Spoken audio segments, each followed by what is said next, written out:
Hello everyone. Today we'll start our past continuous tense. So children, first we'll see what is past continuous tense. So children, the past continuous tense is used for action that were going on in progress at a particular time in the past. तो past continuous जो tense है हम use करते हैं उन actions को show करने के लिए, वो action जो कि हमारे past में क्या थे, वो पास्ट टाइम में वो एक्शन हमारे प्रोग्रेस में थे, यानी वो हमारे एक्शंस पास्ट टाइम में वो हमारे हो रहे थे. Example, the cat was chasing the rat. Cat जो थी वो क्या कर रही थी, रेट का पीछा कर रही थी. The past continuous also indicate an action which was in progress when another action occurred in the past. और ये पास्ट कंटिन्यूस एक्शन जो है हमारे, ये पास्ट कंटिन्यूस हमारे उन एक्शंस को भी इंडिकेट करते हैं दैट वाज इन प्रोग्रेस. ये जब ये प्रोग्रेस में थे, when another action occurred in the past, कि जब कोई एक्शन हुआ था पास्ट में तब ये एक्शन हमारे चल रहे थे. Example, when I saw Amit he was playing football. कि जैसे जब मैंने अमित को देखा, ही वॉज प्लेइंग फुटबॉल, वो फुटबॉल खेल रहा था. तो यहाँ चिल्ड्रन ये वो एक्शन इंडिकेट कर रहे हैं कि ये एक्शन हमारा ही वॉज प्लेइंग फुटबॉल, ये तो हमारा प्रोग्रेस में था एक्शन, और ये वाला पास्ट में हो चुका है.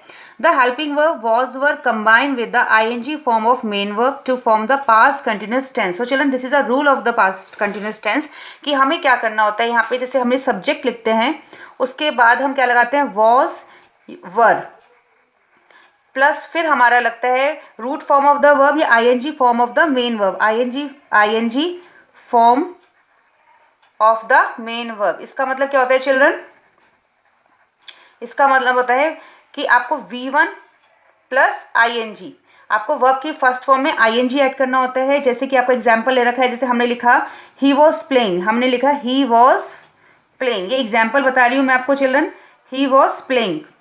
तो ये एग्जाम्पल है इसका कि ही सब्जेक्ट हो गया, आपने एक साथ वॉज लगाया, play is a root form of the verb plus ing. तो प्ले के साथ हमने प्ले के साथ हमने ing का यूज़ किया है. आपको ये ध्यान रखना है, वॉज आप हमेशा सिंगुलर में लगाओगे और वर हमेशा आप प्लूरल में लगाओगे. तो ही वॉज प्लेइंग, अगर दे लगाएंगे तो they were playing. So children, ये रूल आपको लर्न करना है, you have to learn this rule. And now look at exercise.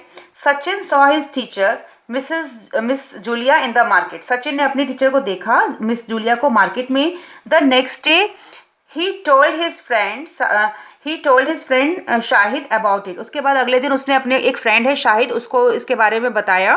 Complete their conversation in the past continuous tense by looking at the picture given on the right. आपको यहाँ पे ये picture दी गई है, इस पिक्चर को देखते हुए आपको कन्वर्सेशन कंप्लीट करनी है in the past continuous tense में. चिल्ड्रन एग्जाम्पल देखो, miss Julia drive a car. तो आपने लिखा, शाहिद को बता रहा है, शाहिद यहाँ पे पूछ रहा है was miss Julia driving a car, क्या मिस जूलिया कार ड्राइव कर रही थी. सचिन बोल रहा है no, she was not driving a car, she was working along the pavement. कि नहीं, वो कार ड्राइव नहीं कर रही थी, वो क्या कर रही थी, पावमेंट पे वो चल रही थी. सो चलन, आपको यहाँ पे एक बात और ध्यान रखनी है, जब हम नेगेटिव बनाएंगे तो हम वॉज नॉट या वर नॉट का यूज़ करेंगे, और इंटेरोगेटिव जब हम क्वेश्चन पूछते हैं तो हम वॉज या फिर वर हम क्या करते हैं, सब्जेक्ट से पहले लगा देते हैं.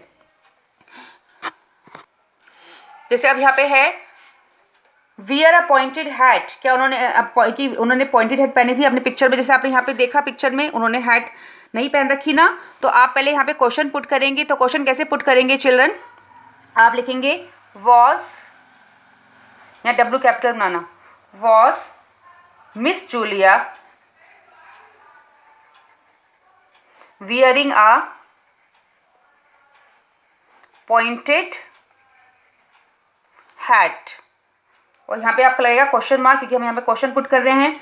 आप सचिन यहाँ पे जवाब दे रहे हैं क्योंकि उन्होंने नहीं पहनी, तो आप लिखोगे no miss Julia was not wearing a pointed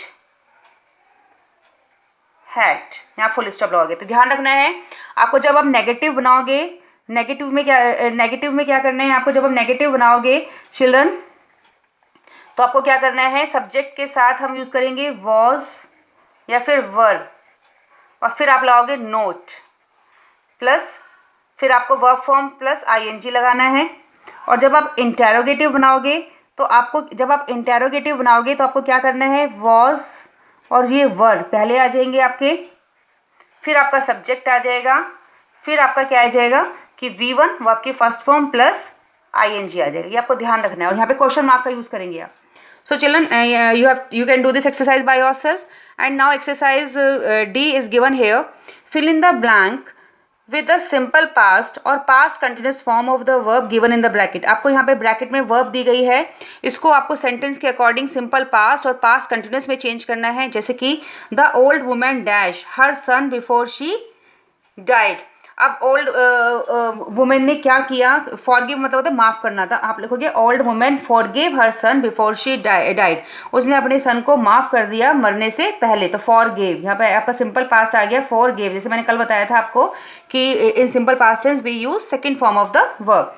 ऐसे children, the servant dash the dry leaves in the backyard when the robber hit him. अब यहाँ पे दो एक्शन आ रहे हैं कि सर्वेंट क्या कर रहा था बैकयार्ड में जब रॉबर ने उसको हिट किया.